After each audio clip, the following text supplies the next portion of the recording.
This webcast looks at the use of renewables in traditional rural building. The study addresses key issues of starting to address the carbon emissions of existing building stock. Existing buildings have specific challenges, especially in terms of the greater energy costs and also quite critical issues of thermal comfort and fuel poverty. Part of the challenge in sustainable refurbishment is that many built-in measures that we find in new build cannot be easily incorporated. So this presentation will look at two case studies with quite distinctive outcomes. It'll look at the challenges and opportunities of using renewables in traditional building types, and will also at the end start to look at priorities in respect of sustainable refurbishment. In the new build sector, standards are clear and energy use and emission targets are in a continuous process of being tightened up and enhanced. We've moved away from a regime of simple conductive heat loss targets to more global carbon emission targets that factor in heating appliances, energy sources and ventilation losses. Within the new build sector, we have to remember that approximately only a tenth of our stock over the next few years is going to be new build, and the refurbishment of existing buildings is critically important if we're going to reduce our global carbon emissions in the built environment. When we look at the realm of new build, often we observe the passive house standard, where we see space heating requirements and air tightness rates being much in excess of what's being required today. Passive house normally requires a space heating requirement of about 15 kilowatt hours per square metre, which is around about a tenth of what we expect from current housing stock. This rigour in the design of housing is achieved through super insulation, for instance, with roof layers of over 400 millimetres of insulation and often wall layers in the region of 300 millimetres. As transmission losses decrease, ventilation and infiltration losses become more important, with air changes in the region of 0.6 to 0.25 per hour, and the sealing of the building envelope becomes critically important. Often, ventilation losses are reduced as much as possible through the use of whole house ventilation and heat recovery. If we compare this with the condition of traditional rural housing, we see a completely different environment for the designer and the builder. Traditional rural housing, for instance, has extremely poor insulation, U values often being 10 times worse than the minimum standard, never mind best practice. We also have very, very poor air tightness, especially in stone construction and especially around openings such as windows, which are often in very poor condition. Within existing buildings, we also have limited service zones for ventilation and heat recovery, and often interiors and exteriors have high cultural or visual value and are often protected through listing of buildings.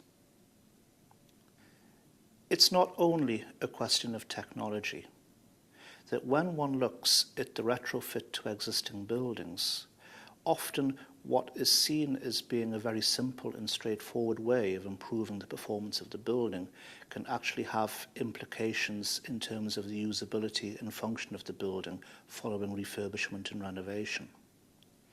If we take the example of a simple stone house, and here we see a room with walls which are 60 centimetres thick of rubble stone and existing windows sitting within that wall.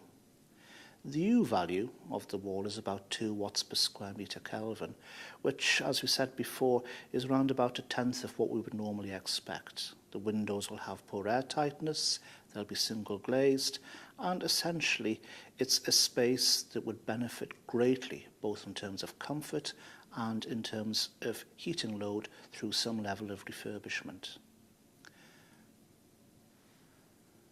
Often, the most simple and straightforward means by which we refurbish existing buildings is by strapping, or essentially putting an insulated timber wall within the wall of the existing room. Here, for instance, we see a 15 centimetre timber frame infilled with insulation put into the room. We have a U value which is vastly improved, landing at about 0.25 watts per square metre Kelvin. We'll also have a degree of improved air tightness. But in terms of a room of limited dimensions, what we often see in situations such as this is a reduction in usable floor area, in this particular case of around about 15%. So we've seen that in terms of the refurbishment of existing rural buildings, parity with the highest standards that we can get with new build can be difficult. There has been work done in terms of applying passive house to existing buildings, in one case a Victorian terrace, where the extra monies required to complete the refurbishment was 25 to 30% above what we'd normally see as full refurbishment cost. If we also look at situations where the interior or the exterior of the building may be protected for cultural reasons, then maximising demand reduction is therefore neither applicable nor possible. Then the question is, how do we address the basic issue of reducing carbon? If we look at the diagram shows energy demand for various different housing types. The top bar, for instance, indicates current best practice, where there is some carbon need. Below that, one can see the radically reduced impact that passive house standards have. If we look at the bottom bar, then we can see that with pre-1944 housing stock, it has a very, very high energy demand.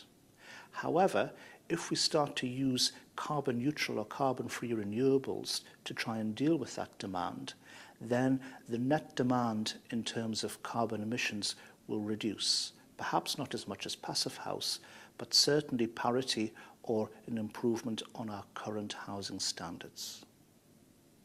To try and address some of these issues, we'll be looking at two case studies, both quite different in terms of scale and programme, where renewables have been considered as a serious contender for use in the refurbishment programme.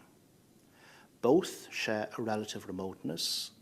Both share a lack of connection to established energy infrastructures such as gas. The first case study is a large lodge building located on the shores of Loch Rannoch, and the second is a cottage cluster located close to the border town of Duns.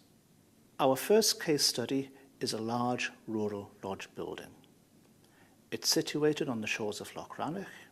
It has around 10 bedrooms, and its usable area over both floors is of the order of about 800 square metres. Its use is complex, sometimes used as a family house, sometimes used for intermittent lets. Very difficult to predict that in high summer, for instance, the house may be deserted, but in some weeks in winter, the house may be absolutely full with every bedroom fully used.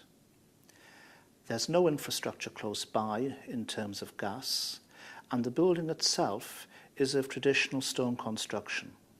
Stone walls, lath and plaster internally, a pitch slate roof, single glazed sash encased windows, no significant work done to it, no insulation, and a relatively poor general state of repair.